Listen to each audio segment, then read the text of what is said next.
Good morning, church. Just want to thank you just for the opportunity to share with you exciting news. We are starting our phase one of our reopening coming up on October 1st. And I know some of you guys haven't been at church in a while, and so I just wanted to make this video just kind of greet you, welcome you back to our church facilities. As you're driving into the church, you're going to see a few things that may not look familiar. You used to see trees when you drove up to the church, but now those trees are gone. And so things are going to look different from that standpoint. And so we want to just walk you through what it's going to look like when you come into the church. Remember, this is just phase one of our reopening. It doesn't mean that we are going to be worshiping in person yet, but we're really looking forward to that next stage when we can do that. But for now, I want to encourage you to come back if you're ready, if you're willing to, as a small group, to come be at our church and enjoy fellowship with each other in a safe and practical way. So there are some things that I want to bring up to you just to make sure that you are aware of how you can come back and have small group at church. The first thing is, when you come back, we need to email our office and let them know that you want to reserve a space to meet. Remember, we are not allowing groups of more than 50 to come at a time, but even when you come in groups of 50, you guys have to be socially distant. I'm not wearing a mask right now on campus because that's because no one's around me. But my son is here today, and he's going to help me out, demonstrate to you the things that you need to do to prepare when you come to church, and so you know what to do and how to do it well. So before you come to church, we just want to ask that you just take your temperature at home to make sure you don't have a fever. If you do have a fever, again, stay at home, rest.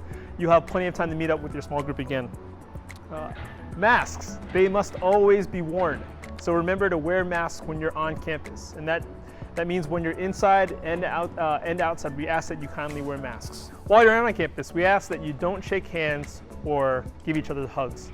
There will be a time where we might be able to do that again, but for now, we can just not do that. We ask that you don't bring food to share or share food with others. If you have to have a snack or something while you're on campus, you can, but again, you cannot share it with others. Eating your own food is going to be okay, but don't share food. Since we've had to close off the church facilities, in preparation for our phase one reopening, we've upgraded some things at our facilities. Some of those things that we've done are making all of our soap dispensers and faucets touchless.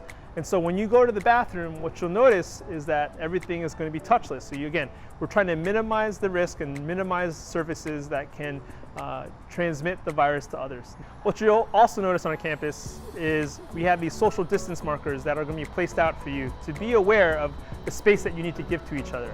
Let's be considerate of others at all times and give each other the necessary social distance in order for us to socially and safely meet with each other each day.